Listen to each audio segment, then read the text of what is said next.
ইনকিলাব মঞ্চের পক্ষ থেকে সারা দেশে ঈদের মিছিলের একটি বিপ্লব করে ফেলেছিলাম। একইভাবে আজকের যেই পয়লা বৈশাখ, আজকের যেই বর্ষবরণ, আপনি খেয়াল করলে দেখবেন সরকার অথবা কোনো বিদেশি শক্তির আরোপিত কোনো চর্চা এখানে ছিল না। এখানে আপামর জনসাধারণ একদম স্বতঃস্ফূর্তভাবে অংশগ্রহণ করেছে এবং এত বেশি আনন্দ করেছে যেটা আপনি দেখলেই বুঝবেন এটা স্বতঃস্ফূর্ত অংশগ্রহণ। আপনাদেরকে আমরা জানাতে চাই, মঙ্গল শোভাযাত্রাকে অনেকে বলছে যে নাম পরিবর্তন করা হয়েছে।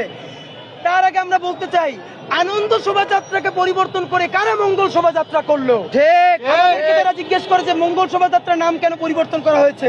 তাদের কাছে আমরা জানতে চাই, মঙ্গল শোভাযাত্রার নাম কার নাম পরিবর্তন করে আনা হয়েছিল?